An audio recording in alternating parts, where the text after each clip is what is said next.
जय श्री कृष्णा, राधे राधे। आज हम आपको बताएंगे माघ मास के स्नान की कहानी और उसकी विधि के बारे में। माघ स्नान का नियम पौष मास की शुक्ल पक्ष की द्वादशी से लेकर माघ मास की शुक्ल पक्ष की द्वादशी तक लिया जाता है, परंतु आप माघ मास की एकम से माघ मास की पूर्णिमा तक स्नान का नियम भी ले सकते हैं। इस नियम में स्नान, ध्यान और दान सबसे महत्वपूर्ण और महान पुण्य और फलदायी होते हैं। इसमें व्रत धारण करने वाला यानी स्नान का नियम लेने वाले को चाहिए कि सूर्योदय से पहले उठकर शौचादि नित्य कर्म करके गंगा जी, यमुना जी, तालाब या कुआं आदि जहाँ जो उपलब्ध हो वहाँ स्नान करे। जहाँ तक हो सके पवित्र नदी में ही स्नान करे।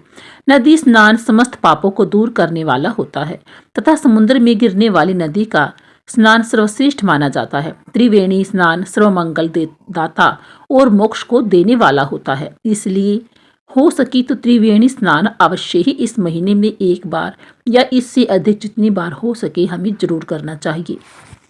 माघ मास में प्रतिदिन प्रातःकाल भगवान विष्णु या भगवान कृष्ण का स्मरण करते हुए हमें स्नान करना चाहिए। स्नान करने के उपरांत प्रथम पितरों को तर्पण करे, तत्पश्चात शिव पार्वती तथा लक्ष्मीकांत भगवान का एकाग्रचित होकर चंदन, पुष्प, अक्षत चढ़ाकर भोग लगाते हुए हमें पूजन करना चाहिए। श्री हरि विष्णु भगवान का हमें जाप करना चाहिए। अगर हमें कोई मंत्र ना आता हो तो सिर्फ ओम नमो भगवती वासुदेवाय नमः इस मंत्र के साथ ही हमें अपनी पूजा करनी चाहिए। फिर हमें धूप दीप आदि जलावे तथा मन से वासना त्याग संत ग्रंथों का श्रवण करना चाहिए।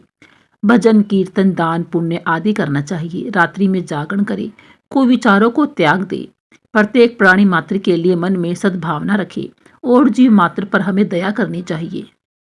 पापों से मुक्ति पाने के लिए, कामनाओं की पूर्ति के लिए और भगवान श्री हरि विष्णु की कृपा प्राप्त करने के लिए माघ मास का स्नान किया जाता है। इस माह में पृथ्वी पर शयन किया जाता है। निराहार रहकर या एक समय भोजन कर तीनों समय भगवान श्री हरि विष्णु का पूजन किया जाता है। माघ मास के महीने में सफेद तिल या तिल के लड्डुओं का नित्य प्रति वैष्णव ब्राह्मण को यथाशक्ति द्रव्य रखकर गुप्त दान करे। तिल का दान महादान होता है। महामास के महीने में हमें तिल का दान अवश्य ही करना चाहिए। जितना हम पर हो सके हमें इस महीने में दान अवश्य करना चाहिए। दोपहर के बाद घर पर आए हुए भिक्षु को अन्न जल आदि का श्रद्धा अनुसार दान करें। द्वार पर आए हुए किसी भी भिक्षु को हमें खाली हाथ नहीं लौटाना चाहिए।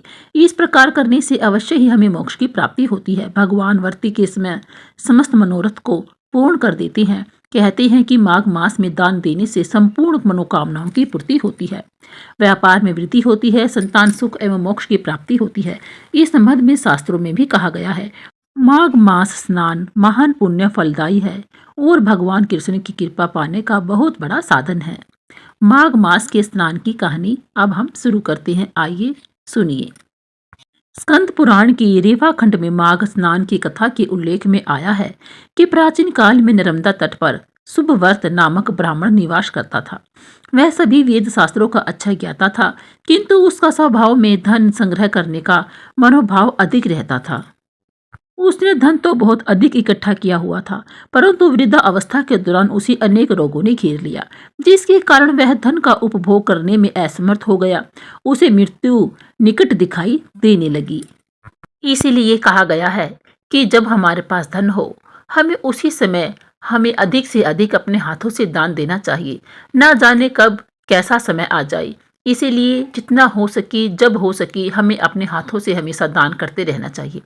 तो कहानी आगे बढ़ाते हैं। वह सोचने लगा कि जब वह यमराज के सामने खड़ा होगा तो पुण्य के रूप में क्या बताएगा। तब उसे ज्ञान हुआ कि मैंने पूरा जीवन धन कमाने में ही लगा दिया, अब मुझे अपना परलोक सुधारना चाहिए। वह परलोक सुधारने के लिए चिंतातुर हो गया। अचानक से उसे एक श्लोक याद आया जिसमें माघ मास के स्नान की विशेषता बताई गई थी और माघ मास के स्नान के महत्व के बारे में बताया गया था कि माघ मास में स्नान करने से हमें मोक्ष की प्राप्ति होती है। उसने माघ मास का संकल्प लिया और इसी श्लोक के आधार पर नर्मदा में स्नान करने लगा। 9 दिनों तक प्रातः नर्मदा में जल स्नान किया और 10वें दिन स्नान के बाद उसने अपना शरीर त्याग दिया। सुभवर्त ने जीवन भर कोई भी अच्छा कार्य नहीं किया था, लेकिन माघ मास में स्नान करके पश्चाताप करने से उसका मन निर्मल हो गया, पुण्य का पलड़ा भारी हो गया। माघ मास के स्नान करने से उसे स्वर्ग की प्राप्ति हो गई। माघ मास में स्नान करने के कारण उसे स्वर्ग में स्थान मिला और साथ ही साथ उसके सभी पितर भी स्वर्ग पहुंच गए। सबका परलोक सुधर गया।